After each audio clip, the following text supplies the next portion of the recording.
வடகிழக்கு பருவமழை காரணமாக ஏற்பட்டுள்ள வெள்ள பாதிப்புகள் குறித்தும் மேற்கொள்ளப்பட்டு வரும் நிவாரணப் பணிகள் குறித்தும் முதலமைச்சர் செல்வி ஜெயலலிதா தலைமையில் சென்னை தலைமைச் செயலகத்தில் இன்று ஆய்வுக் கூட்டம் நடைபெற்றது.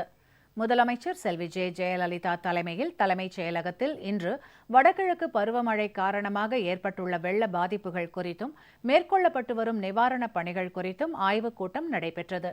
இந்த கூட்டத்தில் சமூக நலம் மற்றும் சத்துணவு திட்டத்துறை அமைச்சர் திருமதி ப. வளர்மதி, தொழில் மற்றும் போக்குவரத்து துறை அமைச்சர் திரு பி. தங்கமணி, கைத்தறி மற்றும் துணி நூல் துறை அமைச்சர் திருமதி எஸ். கோகுல இந்திரா, செய்தி மற்றும் சிறப்பு திட்டங்கள் செயலாக்கத்துறை அமைச்சர் திரு கே. டி. ராஜேந்திர பாலாஜி, மக்கள் நல்வாழ்வுத்துறை அமைச்சர் டாக்டர் சி. விஜயபாஸ்கர், தலைமைச் செயலாளர் திரு கு. ஞானதேசிகன், தமிழ்நாடு அரசு ஆலோசகர் திருமதி ஷீலா பாலகிருஷ்ணன், நிதித்துறை முதன்மை செயலாளர் திரு கே. சண்முகம், வருவாய் நிர்வாக ஆணையர் திரு அதுல்ய மிஸ்ரா, நெடுஞ்சாலைகள் மற்றும் சிறு துறைமுகங்கள் துறை முதன்மை செயலாளர் திரு ராஜீவ் ரஞ்சன், பொதுப்பணித்துறை முதன்மை செயலாளர் முனைவர் என். எஸ். பழனியப்பன், வருவாய்த்துறை செயலாளர் திரு ஆர். வெங்கடேசன், நல்வாழ்வு மற்றும் குடும்ப நலத்துறை செயலாளர் டாக்டர் ஜே. ராதாகிருஷ்ணன், தமிழ்நாடு மின்சார வாரியத்தின் தலைவர் மற்றும் மேலாண்மை இயக்குநர் முனைவர் எம். சாய்குமார் மற்றும் அரசு உயர் அதிகாரிகள் கலந்து கொண்டனர்.